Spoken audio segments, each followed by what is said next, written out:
हम पढ़ रहे हैं नेशनलिज्म इन यूरोप। कौन सा चैप्टर पढ़ रहे हैं? Nationalism in Europe. उसका एक इम्पॉर्टेंट टॉपिक है सिलेशियन रिवोल्ट। सिलेशियन रिवोल्ट के बारे में पढ़ेंगे। ये लेबर हिस्ट्री से जुड़ा हुआ है। ये हुआ था 1844 से 1845। इमेजिन करो, आप किसी के लिए डे नाइट काम कर रहे हो, बहुत मेहनत कर रहे हो, लेकिन इतना कम पैसा मिल रहा है कि आप उससे बेसिक फूड भी नहीं खरीद सकते हो। तो लड़ाई करोगे ना, अपने हक की बात करोगे।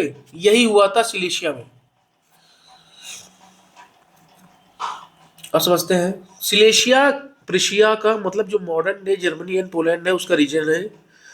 यहाँ पे टेक्सटाइल बनते थे, कपड़े बनते थे, ठीक है।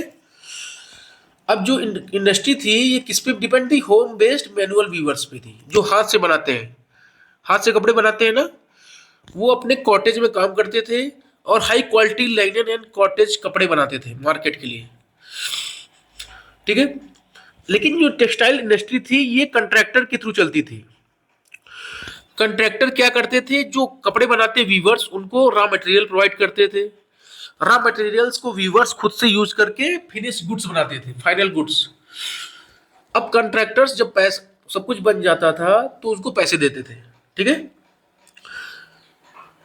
लेकिन ये पैसे बहुत कम देते थे, ठीक है। मतलब जितना मान लो तुमने 100 रुपए का सामान बनाया तो तुमको 105 रुपए, 102 रुपए मिला। अब धीमे धीमे ये गुस्से में कन्वर्ट हो गया। क्या हुआ?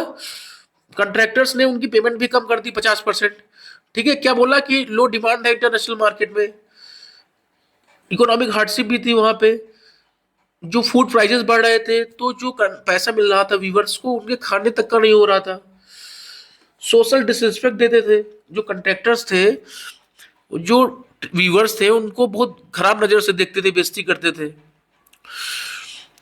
और एक सबसे बड़ा इंपॉर्टेंट पॉइंट ये था, जब इंडस्ट्रियलाइजेशन शुरू हो गया था, मतलब मशीन से कपड़े बनना चालू हो गए थे। जब मशीन से कपड़े बनने चालू हो गए तो जो जो हाथ से बनाते हैं इनको कौन देखेगा?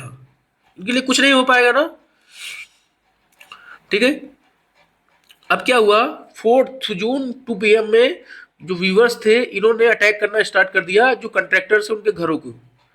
इनकी डिमांड क्या थी? फेयर वेजेस, मतलब पैसे मिले और रिस्पेक्ट मिले।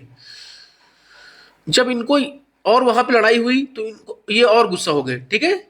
और उनके हाउस को खराब करने लगे। किसके? कंट्रैक्टर्स के। ये नहीं आएगा, ठीक है।